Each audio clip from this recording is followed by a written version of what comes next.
හයි good morning. ඔයාලට අද නිල් කටරොල් වලින් ඖෂධීය පානයක් හදාගන්න හැටි තමයි අරගෙන එන්න හිතුවේ. මේ ඖෂධීය පානයේ නිල් කටරොල් සහ ග්‍රීන් ටී එකතු කරලා තමයි අපි හදාගත්තේ.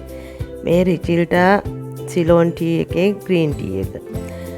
ඒක අපේ නිපැයුමක්. රිචිල්ටා ප්‍රොඩක්ට්ස් කියන්නේ අපි හදන එකක්. ඒකේ එන ග්‍රීන් ටී එක තමයි ඒ.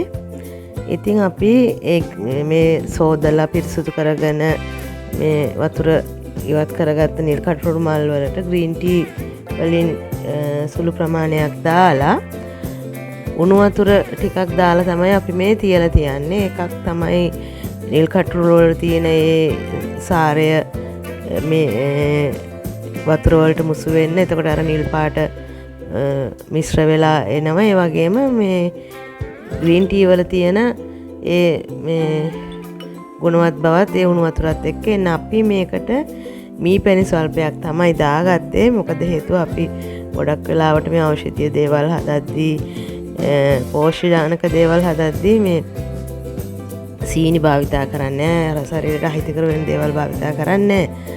අපි මේක කූල් ඩ්‍රින්ක් එකක් විදිහට තමයි හදාගත්තේ. ඔයගොල්ලන්ට ඕන නම් අර කලින් පෙන්නපු තැන ඉඳලා එහෙම පාට හදාගෙන ඒකට සීනි කැමති කෙනෙක් නම් සීනි ටිකක් දාගෙන උණුවෙන් පානය කරන්නත් පුළුවන්. එහෙම නැත්නම් තමයි මේ විදිහට ගන්න පුළුවන්. අපි මේක මොජිටෝ එකක් විදිහට තමයි හදාගත්තේ. අර බලන්නකො ඒකේ පාට ඇත්තට මේ නිල් කටරොල් වල තියෙන පාට ඒ විදිහටම මේ ආවා.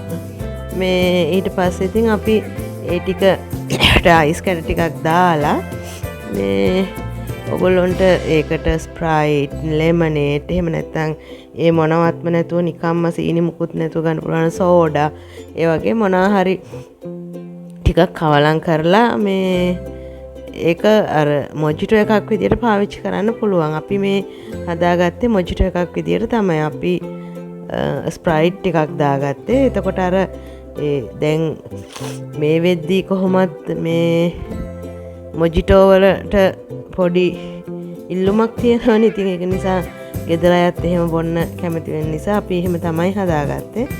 ඉතින් ඒක අර තද නිල් පාට ගතිය ස්ප්‍රයිට් එකතු වුණාට පස්සේ ලස්සන දම් පාටක් ආවා. ඉතින් හරිම රසවත් වගේම ගුණවත් පානයක්. මේක මම අහලා තියෙනවා මේ නිල් කටරොළු සෙමට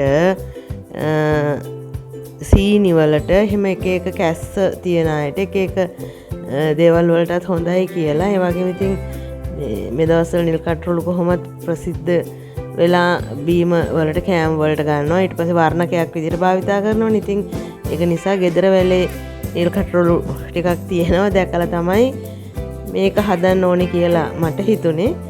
ඉතින් ඔය අවසානයේ වෙනකොට අර ටික වෙලාවක් යද්දි පාට තමයි මේ. ඇත්තට මේක හරි මේ ඔයගොල්ලොන්ට වර්ණ වෙනස් වීමත් බලා ගන්න පුළුවන්. පටන් ගත්තී තද නිල් පාට තිබුණ එක අයිස් සහ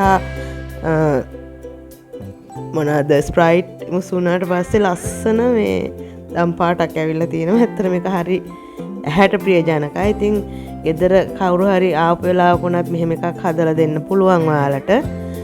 මේ මම ඉතින් ඔයාලට යෝජනා කරනවා හදලා බලන්න. හදලා බීලා බලලා අපිටත් කමෙන්ට් එකක් දාන්න. එහෙනම් subscribe කරපු නැතේ subscribe කරගෙන යන්න. ගිහිල්ලා එන්නම්.